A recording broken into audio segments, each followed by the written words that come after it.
When I first heard the songs for Mary Poppins, I noticed that most of them had a wonderful kind of sort of rum-ti-tum quality, which I recognized because in vaudeville, one did all those kind of stand-up, slapstick, funny songs occasionally, particularly with songs like Supercalifragilisticexpialidocious, even though the sound of it is something quite atrocious, which I happen to be able to say backwards.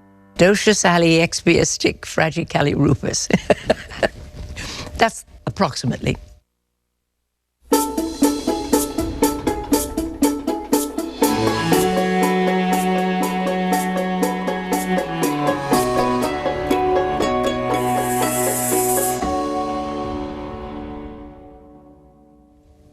I think I've had 3 huge, major stepping stones in my life. Because of my singing voice as a young kid, made a sort of debut.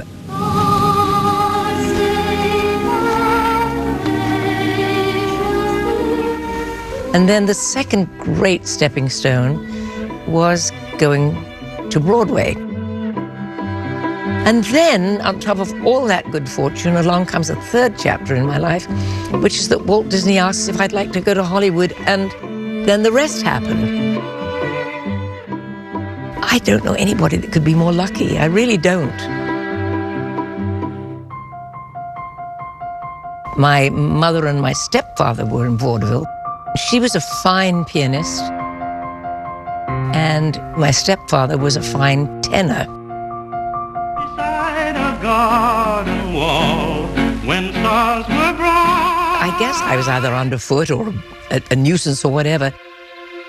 But for some reason that I don't understand, my stepfather decided to try to give me singing lessons. And when he did, which I hated, he discovered that I had this freak 4-octave range and that he'd better take me to somebody really good. Her name was Lillian Stiles Allen. Julie, she said, remember, the amateur works until he can get it right. The professional works until he cannot go wrong. I've traveled a lot, learning my craft, watching a lot. I was like 12, 13, and we did 2 performances a night, 16 shows a week. It was really hard work, and then you'd move on to the next town and do the same thing. For many, many years, I was the breadwinner, really. My parents were in showbiz, but my stepfather was not doing so well financially, and my mother had other children, and so I think I was the one that had to kind of keep up the coffers. I was happy to do it. We needed it. The discipline of learning to sing well and sustain, and everything you do, nothing's wasted. Nothing you do in life is wasted, I don't think. Those vast mountains are forever seared in my memory. Above all, the music, still and always, lives in my bones and in my soul. One of the funniest stories is the opening when I start at one end of a field, completely empty field, and the helicopter with the camera in it and a cameraman hanging out of the side is approaching me from the other end of the field. And all I had to do for that particular moment was make that big turn that starts the song.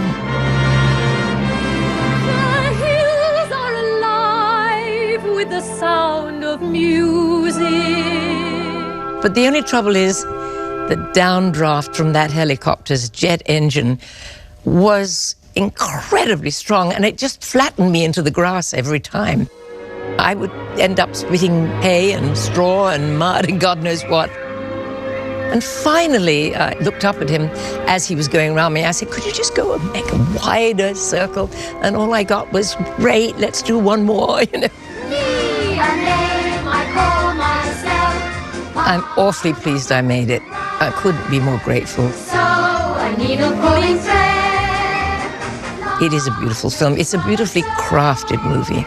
Tea and drink with jam and bread. And the sound in it is great, and the photography in it is beautiful.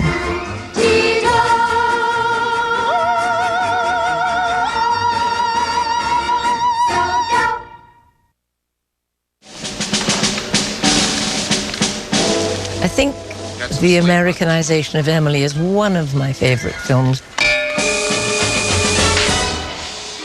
First of all, it was beautifully written. It was a great script by the wonderful Paddy Chayefsky. Charlie? All rain on film has to be twice as hard or 3 times as hard. Write to me. Right to you. With any luck, I'll be back in London for lunch tomorrow. Because it doesn't register on film. And if you want to see a real downpour, it's got to be 3 times as strong, let's say. Well, within seconds, both of us were completely wet. And with James Garner, which is not bad. No, he was so kind and so good. It was a wonderful film to do and very rewarding, because you really felt you were saying something important. As long as valor remains a virtue, we shall have soldiers. So, I preach cowardice. Through cowardice, we shall all be saved. That was exalting, Commander. Absolutely occult. The amazing thing was that I made 3 films in the can, as they say, but none of them had been released. And then all of a sudden they were, almost pretty much instantaneously. And then life really changed for me in that there was a big kind of publicity assault and a wave of recognition. So all that fun of playing at making movies went away, and then I realized what it was all about.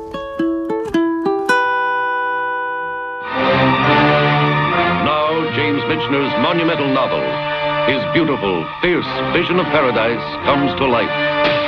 From the broad sweep of its epic drama to its most intimate emotions.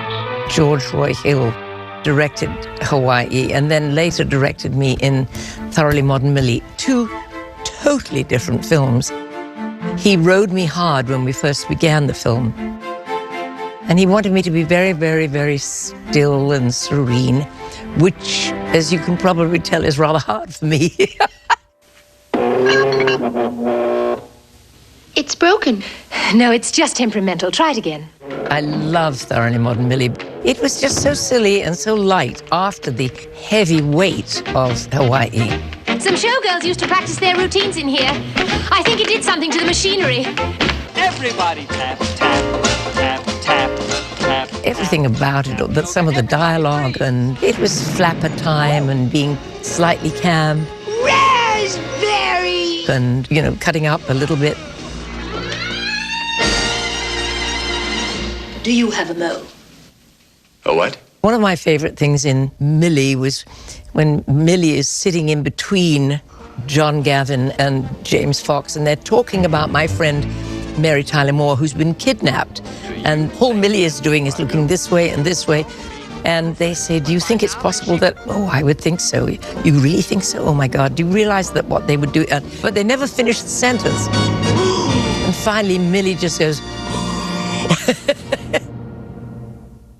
Blake sat down on the edge of the couch, and we swapped pleasantries. I found him charming and surprisingly attractive. He was a Renaissance man in that he claimed, first and foremost, he was a writer, although he's so well known for being a wonderful director, with a great sense of style, and his eye was so good. All his movies have a certain look about them, a certain glow or shine. And then, of course, he wrote all his stuff, so it blew my mind how creative he was. I don't care if you are a man. I've told so many people, you're doing a love scene with somebody and your husband is directing it, and he comes in and says, that's fine, darling, but I know you can do it better. But it was fun while it lasted. And we kind of put it to bed on the way home each night. He'd ask me to read his scripts, which I was very proud of and flattered that he did ask. But quite often we'd just set it aside and be mum and dad by the time we got home.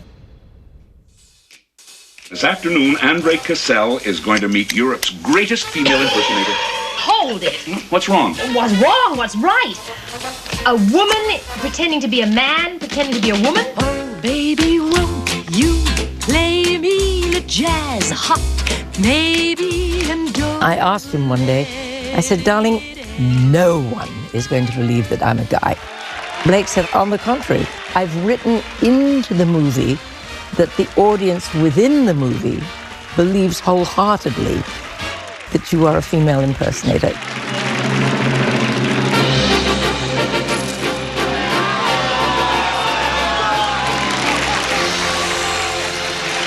It's a guy.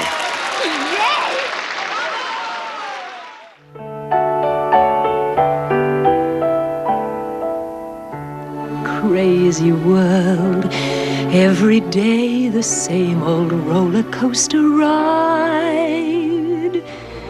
Blake asked me what did I feel, what was it about singing that moved people so much? And I said, I think it's because singers, and there are so many wonderful singers, they literally practice and practice and think, and then it's as if they just open up their heart and say, look, inside my soul, I'm giving you that special thing